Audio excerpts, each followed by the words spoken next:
안녕하세요. 방금 소개를 받은 현대제철 기술연구소 김병철 팀장입니다. 제가 오늘 발표드릴 내용은 앞서 일부에서도 계속 플라스틱 위주로 말씀을 하셨고, 지금 오늘 우리 전시회도 이제 플라스틱 관련인데 조금 주제하고 벗어날지는 모르겠는데, 우리가 오늘 컨퍼런스의 소제목이 탄소 중립 소재 및 환경 기술의 현재를 만나다라는 의미에서 저희 현대제철에서 어떤 소재 기업으로서 폐자원을 활용을 해서 계속 지속적으로 어떤 리사이클링 활동을 했던 것들을 좀 소개시켜 드리는 것도 의미가 있지 않을까 싶어서 준비를 했습니다. 그런 의미에서 좀 경청을 해주셨으면 감사하겠고요. 또 말미에 저희들이 또 플라스틱을 리사이클링 하기 위한, 제철소에서 리사이클링 하기 위한 국가 과제도 이렇게 진행을 하고, 또 그 과제 규모를 계속 좀 키워 나가려고 이제 구상을 하고 있습니다. 그런 의미에서 또 플라스틱 업계에서 저희들하고 좀 같이 협업을 하시면 어떨까라는 제안도 좀 말씀을 드리도록 하겠습니다.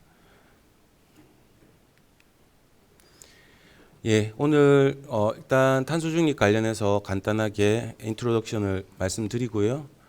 제가 생뚱맞게 또 업계 소개하는 것도 웃기긴 하겠지만, 또 우리가 전혀 연관이 없지는 않다라는 것을 말씀드리기 위해서 또 현대제철 소개도 좀 드리고요. 그 다음에 각각 재활용했던 사례들을 말씀을 드리겠습니다.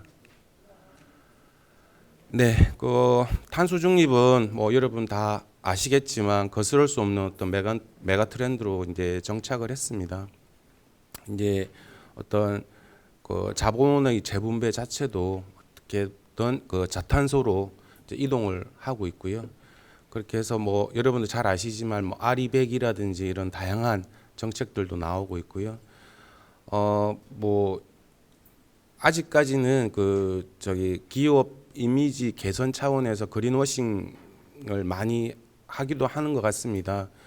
근데 이제 저희들은 이제 제품을 수출을 해야 되는 입장에서 보면은 뭐 가깝게는 유럽에서 EU에서 이렇게 탄소 국경 조정세라든지 이런 것도 말 그대로 데이터베이스로 이제 어떤 관세를 매기기 때문에 그린워싱으로는 해결을 할 수가 없습니다. 그래서 실제적으로 어떤 이제 큰 어떤 거스를 수 없는 큰 흐름이 되지 않았나 그런 생각이 듭니다.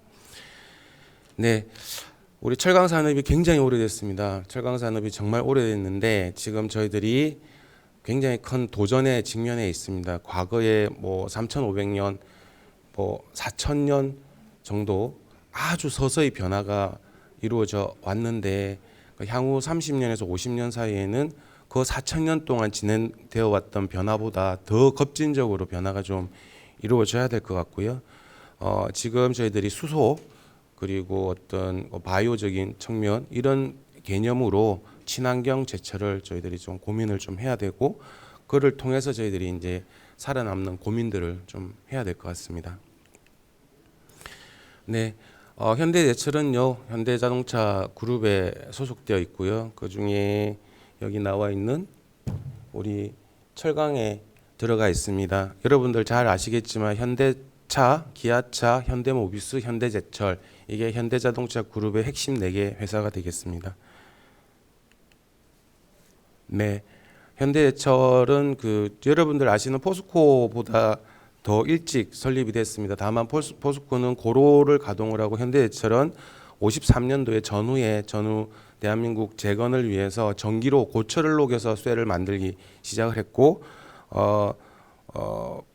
그 다음에 2010년에 이제 포스코가 가동하고 있는 고로를 저희 현대제철에서도 가동을 시작하게 됐습니다. 네, 현대제철에서는 연간 한 2,400만 톤 정도 생산을 하고 있고요. 고로와 전기로를 동시에 보유하고 있는 전 세계에서 유일한 제철사가 되겠습니다. 네, 제가 왜 리사이클링을 오늘 말씀드리게 됐냐면요, 저희 회사 자체가 거대한 재활용 공장입니다. 이제 우리 고로에서 연간 1,200만 톤 정도의 그 쇳물을 생산을 해내는데요. 이게 뭐 자동차든 조선이든 다 사용이 되고 나면 고철이 만들어집니다. 그 고철을 전기로 해서 다시 녹여서 우리 건축용 강재라든지 철도 레일 이런 것들을 생산을 합니다. 그래서 철은 그 소멸되지 않는 영원한 물질이잖아요. 계속 리사이클링되고 우리가 사용하고 있는 이 철강 제품이 예전에 주몽 시대에 사용하던 칼에 들어가 있던 쇠들도 다 녹여 들어가 있을 겁니다. 그만큼 철은 불멸의 어떤 소재입니다. 그러면서 현대제철 자체는 세계에서 제일 큰 재활용 공장이라고 알고 계시면 되겠습니다. 네, 그래서 뭐 잘 아시겠죠? 그 우리 전영률 국장님 계신데 예전에 그 물 관련 업무를 환경부에서 하셨습니다. 근데 물에 제일 오염을 많이 시키는 게 이게 똥이었습니다. 그래서 가축분뇨 이런 것들이 아직도 해결되지 않은 문제들로 남아 있고요. 그다음에 목재 같은 경우에도 연간 한 400만 톤 계속 방치되고 있는 부분. 여러분들 잘 모르시겠지만 뒤에 그림을 보여드려 있던 굴폐각 같은 경우에도 굉장히 많이 방치가 되고 있고 폐플라스틱 이런 것들이 전체적으로 문제가 되고 있습니다. 그래서 이런 것들을 어떤 우리 차세대 어떤 에너지원 그 원료로 좀 활용하기 위해서 좀 고민을 했고요. 일종의 마인드맵을 좀 보시면 저희들이 탄소 중립 관련해서 뭐 여러 가지 내용들을 보시면 저희들이 그 언론 기사들을 중심으로 해서 마인드맵을 한번 만들어 봤습니다. 보시면 어떤 폐기물이 어떤 중요한 그 자원으로서 탄소 중립으로 가는 중요한 자원으로서 인식된다고 할 수 있겠습니다. 네, 잘 모르실 텐데요. 간단하게 말씀드리겠습니다. 제철소에 그 우리 새해가 되면 그 용광로에 쇳물 쏟아지는 그 장면을 되게 많이 보실 텐데요. 그게 이 고로라는 설비입니다. 여기에서 쇳물이 나오고요. 여기 쇳물을 생산하기 위해서 소결이라든지 코쿠스 공정을 거쳐서 그 원료가 이제 고로에 들어가서 쇳물이 나옵니다. 여기에는 청일광석과 석탄을 사용을 하게 되고 현대제철만 1년에 한 1,000만 톤 정도 석탄을 사용을 하거든요. 그래서 그게 다 탄소 덩어리입니다. 쇳물 1톤을 생산하기 위해서는 2톤의 CO2가 발생을 합니다. 어떻게든 그 탄소들을 어떤 저탄소 아니면 탄소 중립 그 연료로 이렇게 대체하는 게 저희들이 숙제고요. 그래서 그런 숙제들을 지금 계속 해 나가고 있습니다. 네, 먼저 그 굴폐각을 재활용하고 있는 사례에 대해서 말씀을 드릴게요. 굴껍질이죠. 네, 이게 한번 보시면 우리나라에 1년에 한 37만 톤 정도 그 굴껍질이 발생을 해요. 물론 실제는 더 많이 발생이 됩니다. 이 37만 톤이라는 것은 사업장 폐기물로서 이렇게 발생한 걸 말씀을 드리고요. 저희들 굴 되게 많이 먹잖아요. 근데 해외에서 이제 우리나라 와서 이제 굴을 대접을 해주면 그렇게 좋아하잖아요. 그만큼 고급 그건데 이제 저희 나라 같은 경우에 다도해 지역에서 아주 청정 지역에서 양식을 많이 합니다. 이게 박싱장이라고 하는 건데요. 이제 우리 여성분들께서 양옆으로 앉아서 이 알굴을 까냅니다. 까내면 알굴의 그 양을 가지고 하루 일당을 이렇게 받으시는데요. 제가 직접 방문해서 찍었던 사진인데요. 정말 속도가 기계처럼 빨라요. 근데 이런 양들이 1년에 한 37만 톤 정도 쏟아집니다. 엄청납니다. 근데 보시면 통영 가면 그 한국의 나폴리라 그래서 정말 아름답잖아요. 근데 통영 그 뒤쪽 구석구석 가면 이런 것들이 막 쌓여 있습니다. 냄새도 많이 나고요. 그래서 이런 것들을 재활용하기 위해서 저희들이 이제 활동들을 했습니다. 여기 서 있는 사람이 전데요. 엄청나게 이렇게 쌓여 있는 굴폐각들을 보시게 됩니다. 네, 저것들을 한번 보시면요. 제철소에서는 저희들이 석회석이라는 것들을 사용을 합니다. 성분 조정이라든지 어떤 이런 것들 때문에 현대제철에만 1년에 한 500만 톤 정도의 국내 석회석을 사용을 하는데요. 그 석회석 성분을 한번 보시면 굴폐각하고 한번 비교를 해보시면요, 그 CaO가 이제 저희들이 원하는 성분인데 굴껍질이 굉장히 좋습니다. 그 불순물, 나머지는 불순물인데요, 불순물 성분도 굉장히 낮고요. 그래서 이거 대체하면 되겠네 해서 저희들이 추진을 했습니다. 실제로 제철소에 2014년도에 국내 제철소 500톤을 통영에서 저희들이 가지고 와가지고요, 사용을 했고요. 21년부터는 저희들 해수부하고 협업을 해서 포스코도 같이 현대제철하고 상용화를 시작을 했습니다. 그래서 지금 연간 저희들 목표는 한 17만 톤 정도씩 쓰고 싶은데 일단 지금 인프라 구축 진행 중에 있고 1년 한 7만 톤 올해 사용을 할 예정입니다. 네. 더 나아가서 저희들이 번트라임이라고 생석회를 또 사용을 합니다. 여기 보시면 제가 생뚱맞게 그 굴폐각 말씀드리는 건 아니고요. 우리 석회석을 열분해하면 CO2가 엄청나게 발생이 되면 한 45%가 이제 CO2로 날아가거든요. 그래서 어떻게 보면 굴껍질은 저희들이 양식을 하니까 어떤 블루 바이오매스라고도 표현을 할 수가 있습니다. 그런 측면에서 보면 이 소성 굴폐각을 또 소성을 하면은 우리 번트라임 생석회를 또 대체할 수 있고 성분도 굉장히 좋지 않습니까? 이런 것들도 저희들이 기술 개발을 진행을 하고 있습니다. 실제 저희들 제철소에서 테스트를 진행을 했고 안정적으로 기존의 우리 광물인 석회석 생석회를 대체하는 것을 확인을 했습니다. 그 다음 바이오매스 부분입니다. 바이오매스는 크게 이제 저희들 가축 분을 이용한 바이오매스, 그 다음에 산림 바이오매스, 그 다음에 버려지는 커피 찌꺼기 이런 것들을 저희들이 기술 개발을 했고 실증을 하고 이렇게 진행하고 있습니다.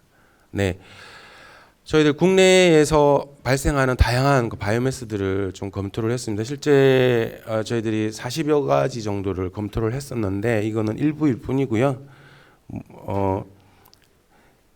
여기 지금 억새 베고 있는 사람이 접니다. 네, 지금 소똥 쫓고 있는 사람도 접니다.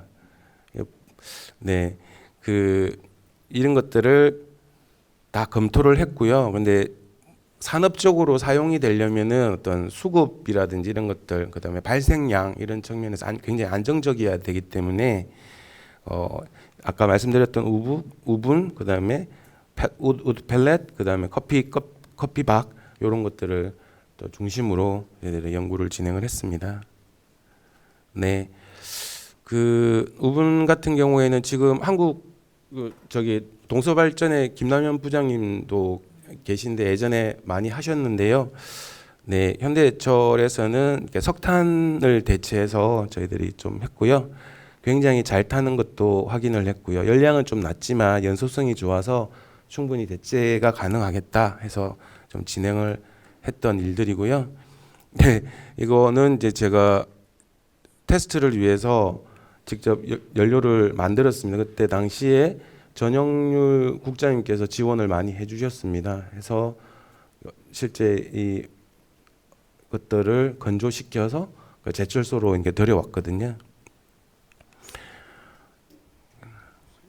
보시면 만드는 과정이에요.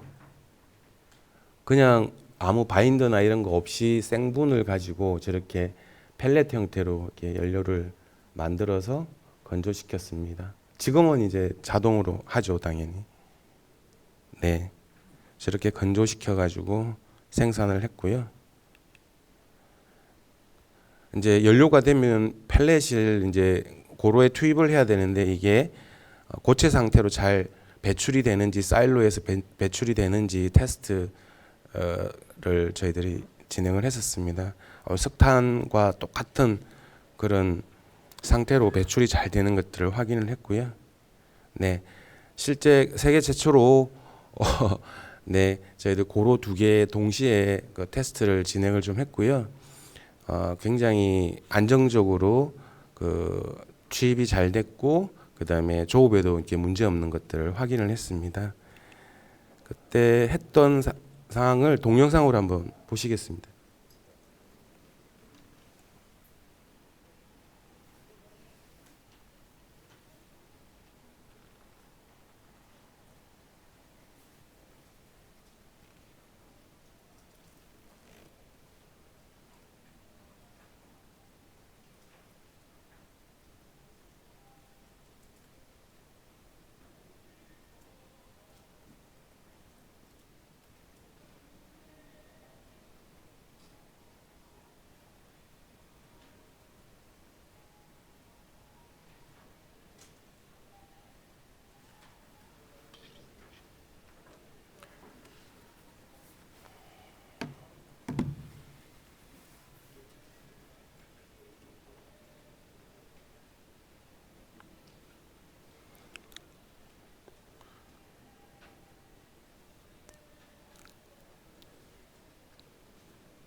테스트하는 당일에 새벽에 이제 저희들이 이제 그 준비를 한 거고요. 당일날 환경부에서 이제 저희들 테스트하는 거 입회해서 보시기로 하셨는데 폭설이 내려가지고요.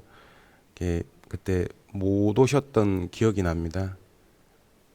네, 이제 조업에 이제 투입하고 벨트를 이제 실어서 보내고 있는 상황입니다. 벨트를 타고 한 3km 정도를 이동을 해서 네, 파쇄가 되고 예, 샘플링을 하면서 열량에 문제 없는지 확인도 하고요. 실제 고로에 들어가서 이제 타고 있는 모습입니다. 1200도 정도 온도에서 타고 있고요. 네. 네. 여기까지 보시고요. 예. 그리고 이게 여러 가지 인프라라든지 문제 때문에 잘 추진이 안 되다가 21년도에 그 농식품부 그다음에 농협중앙회 현대제철이 MOU를 체결을 하면서 다시 이제 본격적으로 사업화를 위한 준비를 해 나가고 있습니다. 네. 두 번째는 이제 바이오매스 바이오차가 되겠습니다. 그러니까 저희들 산림 자원들이 많이 방치가 되고 있는데요. 그런 것들을 좀 잘 활용을 해보자 해서 이거는 국가 과제로 2017년부터 우분 과제 이후에 이거를 좀 더 확대를 해보면 어떻겠냐라는 그 애기평의 요청에 따라서 2017년부터 저희들 25년까지 이제 좀 대형 과제를 좀 진행을 하고 있습니다. 저희들 포스코랑 같이 진행을 하고 있고요. 이 바이오매스 자체는 여러분들 앞으로 수소, 환원 제철, 수소 다들 얘기 많이 하시잖아요. 바이오매스 자체가 또 함수소 자원이기 때문에 그런 측면에서 저희들이 좀 활용을 하고 있습니다. 그래서 고로 상부에서 넣는 거, 하부에서 넣는 거 이렇게 기술 개발을 진행을 했고 내년 3월에 세계 최초로 고로에 집어넣는 미분 석탄을 대체해서 취입하는 기술 실정 평가를 앞두고 있습니다. 네, 그 다음에 이제 커피바 부분입니다. 이제 요거는 실제 인천 지하철에 붙어 있는 있었던 그런 광고인데요. 현대제철이 인천시하고 환경재단 이렇게 같이 협업을 해서 진행했던 프로젝트가 되겠습니다. 지금도 진행되고 있고요. 그래서 저희들이 커피박을 이용을 해서 제철소에 전량 다 사용하는 기술 개발은 다 완료를 했었는데 어떤 인프라 구축이나 이런 데 시간이 굉장히 많이 소요가 되기 때문에 그 전 단계로서 이런 화분이라든지 그다음에 연필 이런 사업을 진행을 하고 있고요. 인천시랑. 그리고 추가적으로 경상북도하고 또 축사의 악취 제거를 위해서 저희들이 수거한 커피박을 경상북도에 제공을 해주고 있습니다. 예, 그다음 이제 폐플라스틱 관련입니다. 이건 일종의 좀 계획 사항이 되겠는데요. 아실지 모르겠지만 일본이라든지 오스트리아에서는 그 폐플라스틱을 제철소에서 에너지원으로 엄청나게 많이 사용을 하고 있습니다. 폐플라스틱이 이제 수거, 그다음에 이물질 제거, 그다음에 분쇄, 그다음에 탄염 이런 일련의 과정들을 제철소 일종의 자회사에서 진행을 해서 공정에서 원하는 형상이라든지 이렇게 만든 다음에 고로라든지 코코스로에서 잘 사용을 하고 있는 그런 상황입니다.